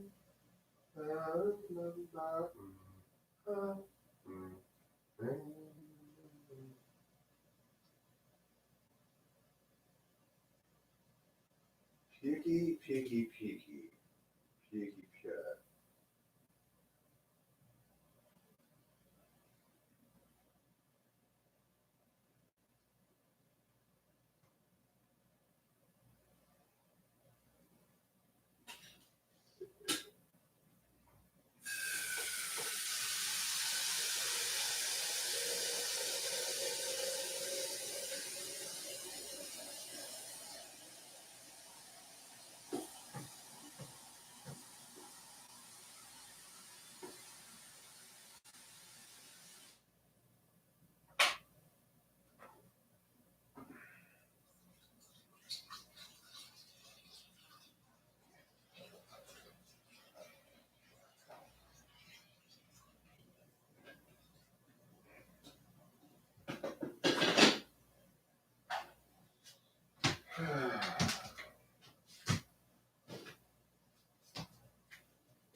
Helsinki.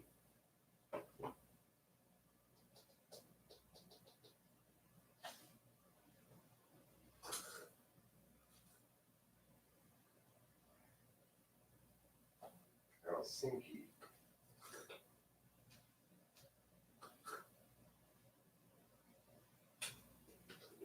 What? Hague. Helsinki. And The Hague.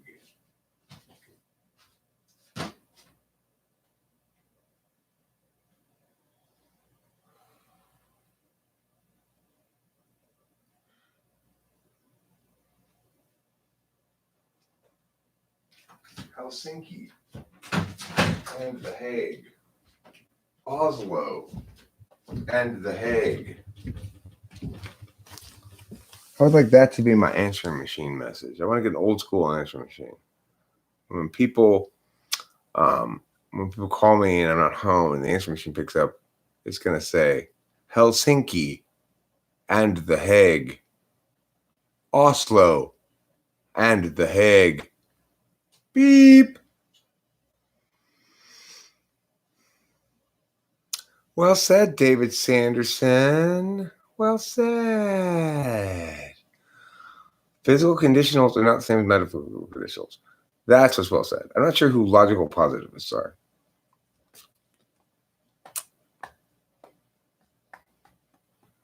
The presenter was still missing. I like being referred to as the presenter.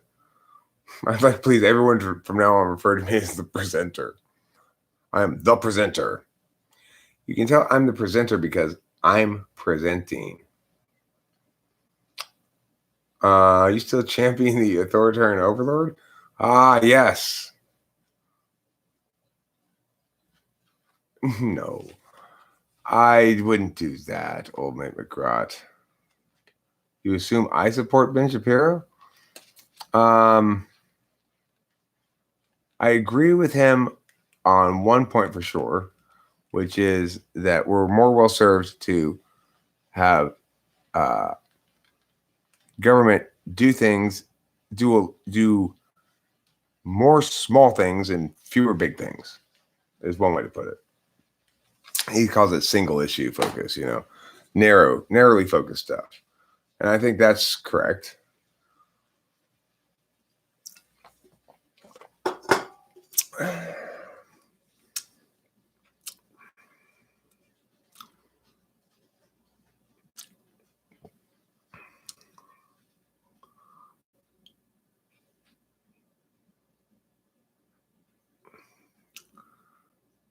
I do respond to Lord Hampson that much. It's pretty formal. I don't normally expect people to refer to me by my title, but I do respond to it. I am Lord Ham Sandwich. I tried for a while to get people to call me Lord Spam Sandwich instead. It didn't take. It's supposed to be my nickname, but good Lord. I am a good Lord. I'm a good King Wenceslas. That was Joseph Raz, positivist jurist. There is a necessary connection between the law and moral obligation. True, but it's not the one you say above. There is absolutely a necessary connection between law and moral obligation. That does not mean that people are morally obligated to obey laws simply out of respect for them. Respect for laws would not confer an obligation of any sort, moral or otherwise. Did I watch Kent Hovind versus Bill Nye? No. I would love to debate Bill Nye. I'm sure Kent Hovind did a terrible job of it. But I don't know. I'm not really sure. I'm guessing. It's very simple to win the argument against evolution. Very, very simple. I've realized this is very, very simple. If evolution is correct, then larger populations of a given species and more diverse populations. Look, so if evolution is correct, what we know is if there's a species of bird, let's say pigeons, that live everywhere in the world, and there's huge numbers of them, that what we can know for sure if evolution is correct is that there'll be more genetic diversity among pigeons than a species that has just a very small number of members isolated in an island. They'll have very homogeneous genes, whereas the huge population of pigeons, it has a massive number of independent little colonies of pigeons in totally different environments all over the world. Because of evolution, that pigeon population will have a more genetically diverse genome than the population of an endangered salamander, of which there's only 400. Any understanding of evolution makes any sense at all would have to acknowledge that is the case. Those pigeons surely must, by any conclusive result of any evolutionary process that it purports to explain speciation, surely that larger population of pigeons has a more diverse genome than the isolated pocket of salamanders. And the answer is no, they don't. There's no link between population size and genetic diversity, which disproves evolution like that. Because all the explanations for speciation from evolution rely upon things like isolated groups, the founder effect, and all these other explanations, all of which would necessitate then that large populations spread into wildly different kinds of environments across the entire world would be more genetically diverse than tiny isolated populations. But it's not the case. It's clear evidence that none of those mechanisms that purport to create speciation are actually in effect.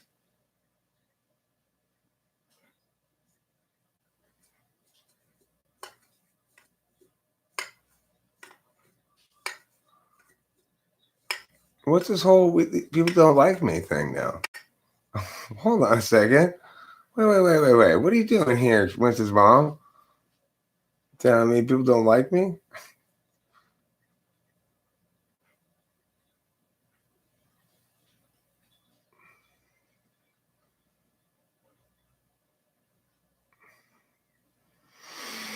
I mean, it's definitionally obvious. A species has to have some sort of definition.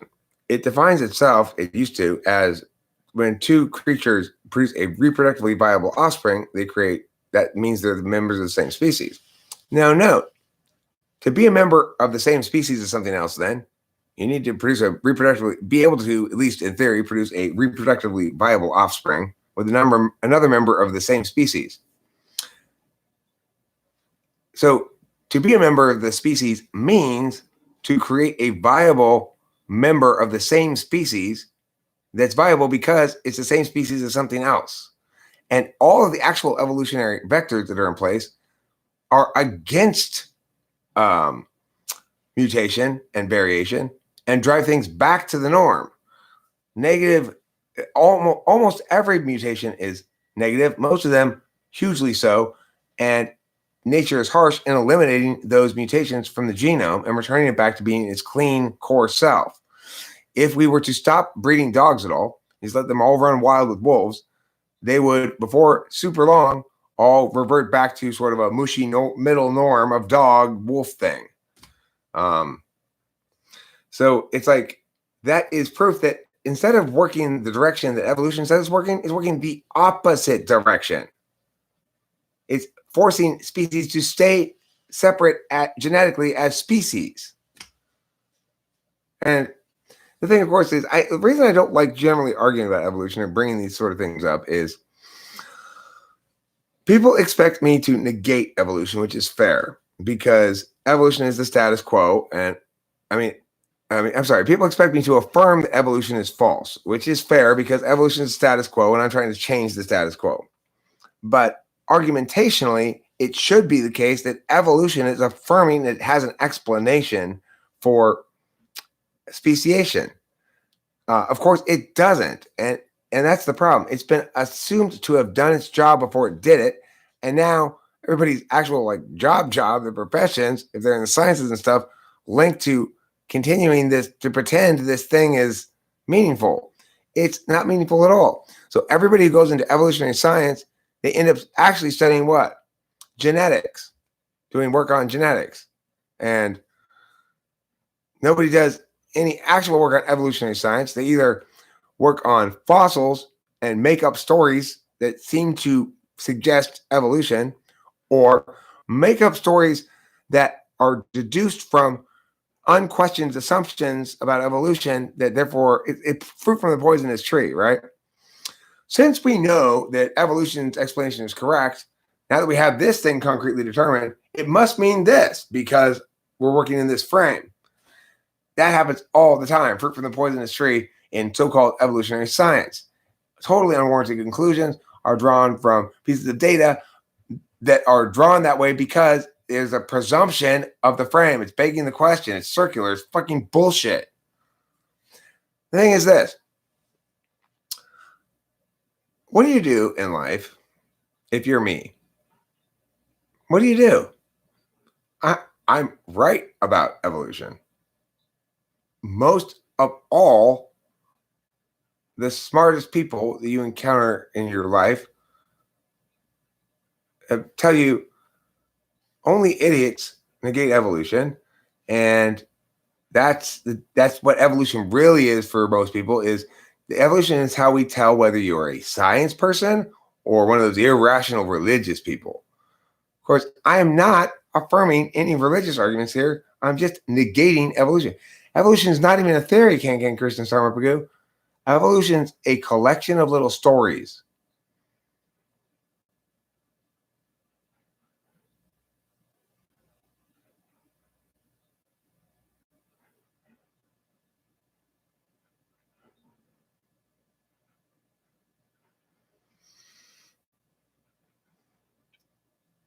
Right. Well, here's the thing. I'm not offering an alternative explanation. I don't have an alternative explanation. I don't know what the explanation is. But the thing is, I do know that saying that we have an explanation called evolution is in itself bullshit. Nobody can tell me what that explanation is. How does evolution occur? What's the mechanism by which one species becomes another? Nobody has even begun to dream of answering that question for me. And a basic question, it shows you how meta-analysts, like, it's more important to know argumentation than it is to know biology to be right about evolution. Right? It's weird. You've got people who've gone through years of college in biology, evolutionary science, all that kind of shit. And it is very difficult for them to be correct about this fundamental question of speciation that biology makes so much hay about and builds so many things off the assumption that it's correct. That speciation occurs as increased complexity emerges somehow from less complex species with they can't even begin to explain it, right? The old explanation has been trashed a long time ago. The idea that it's adaptation, survival of the fittest, competition, that kind of thing. That was trashed a long time ago. What evolutionary scientists call evolution and what people think of evolution is very fucking different. In fact, evolutionary scientists no longer define species because any definition of species falsifies their bullshit.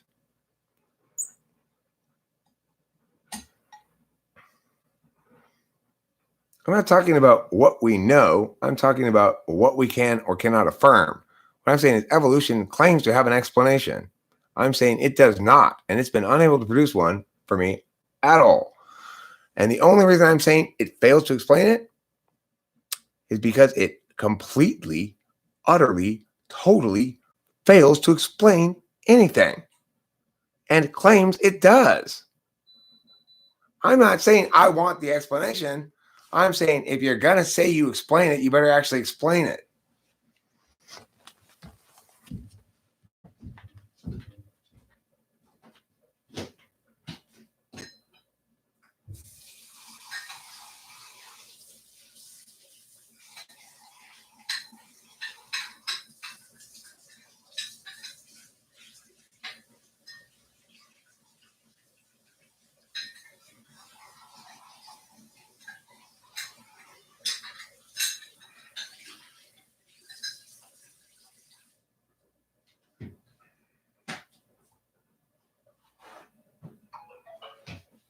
God damn it, I don't have any creamer.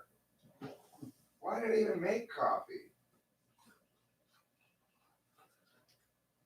Coffee's nothing without creamer. Coffee's worthless garbage without creamer. And coffee's worthless garbage without creamer. A 1X play by Eric. I have to go to the supermarket. Is it still open? Yeah, it is. I'm hungry anyway. I need to leave here pretty soon. But look.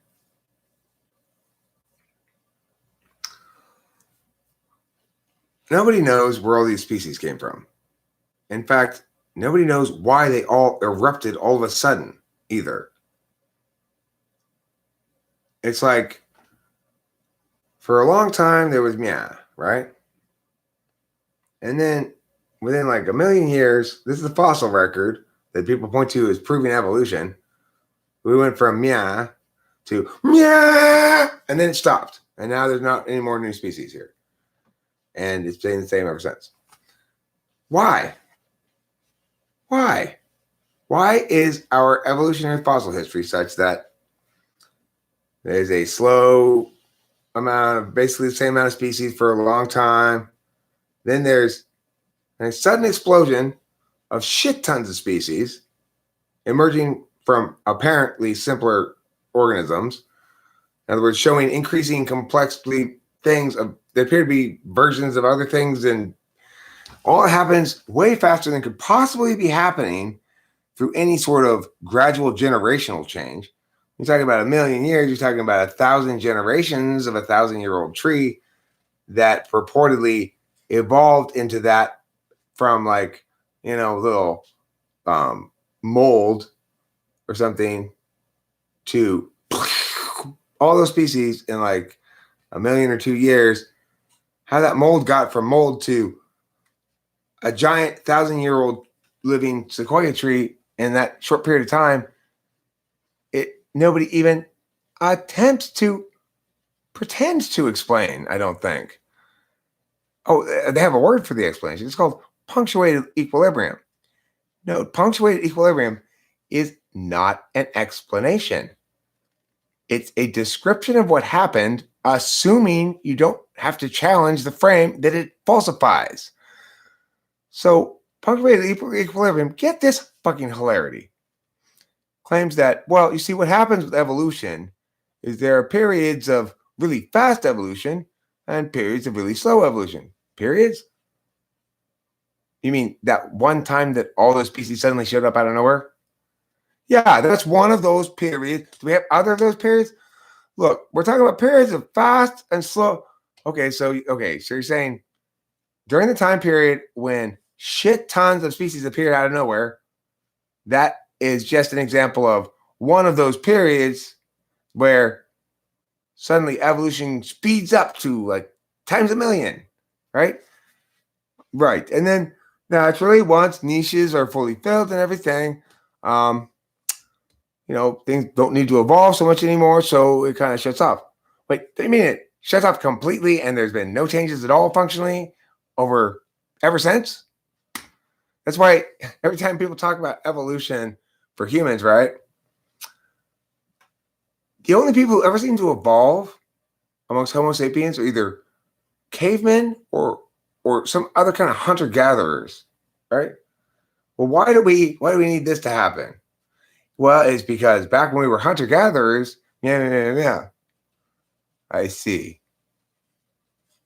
Why did they get all the evolutionary love, those hunter-gatherers? Seems like, I would like to be able to find money in the street. Why don't I get some special skills to make that happen, since that's so useful nowadays?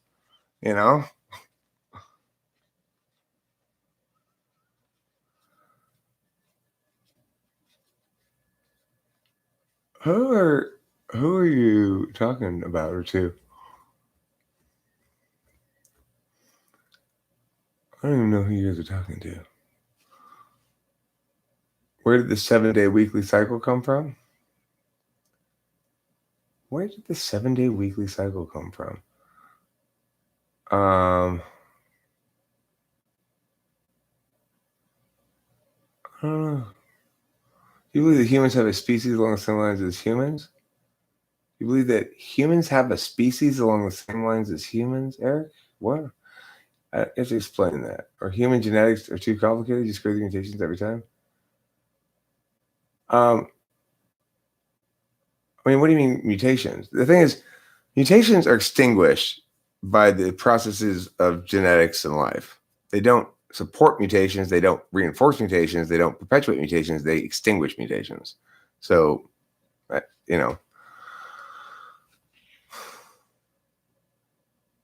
7-day weekly cycle? I would guess it came from the fact that a month is about 4 of those, and they divided it into 4 for some reason. I don't know why there'd be 7 days in a week. I mean, that would be, I guess, there's no inherent reason why it has to be 7 days over some other length of time.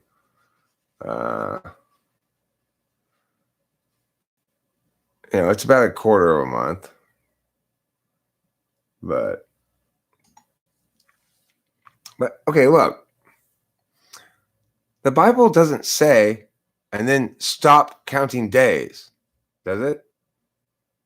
So on the first day, God does meow. Second day, God does meow. Third day, meow. 4, meow. 5, meow. 6, meow. 7, meow. And then does it say, and after that, he did nothing? That's not a reason to have your week be 7 days. It might be a reason to have the first 7 days of your week at least, have your week be at least be 7 days. We want to include all these God days. Okay, we'll include all the God days in the week. Let's have a 9-day week. It'll be called Easy Week and Hard Week. For everybody to get 5 days easy week, 4 days hard week. The 5-day week, you only have to work a little teeny bit here and there. 4-day week, you have to work slightly a little bit more.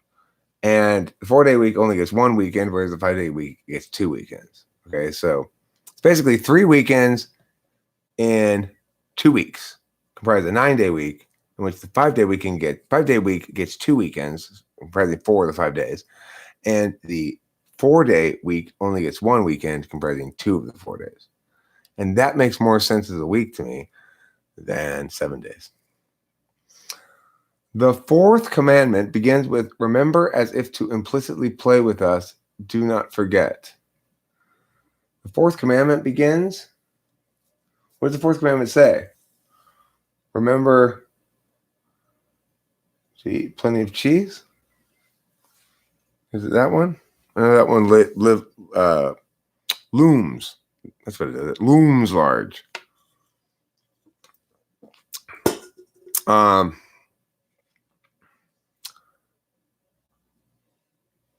Yeah, I gotta go. I gotta split. I gotta get ready for bed. I gotta eat something. I gotta go to creamer before I eat and go to bed.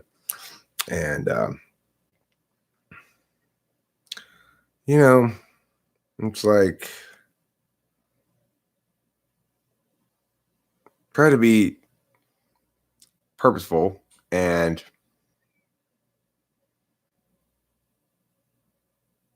humanity.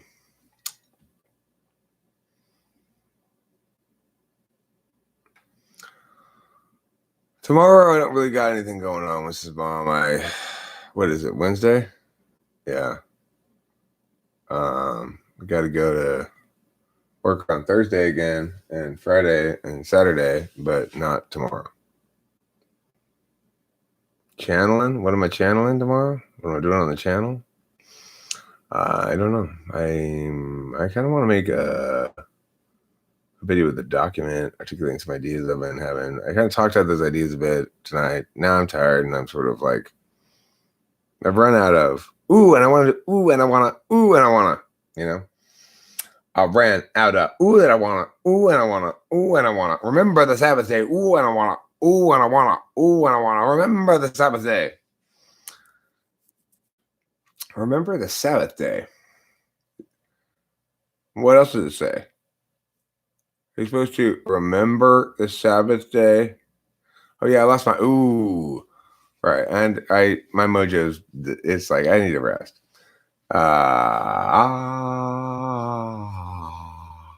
What else does it say? I want to know what else it says. Is that all it says? I wish that's a whole commandment. Remember the Sabbath day. Oh, I remember it. God never said to remember the Sabbath day? Was he misheard and he really was said, remember to play Black Sabbath on your record player? That's possible. All right. All right, God. I'll remember to play Black Sabbath on my record player. I have a record player now. It's kind of nice, kind of cool, kind of fresh. I feel like, God damn it. For no reason. I don't know why. Because I guess I'm ending the live stream, or I feel like I wasted some time or something, or I don't know. I didn't feel like I made decisions. I just sort of rolled with the evening,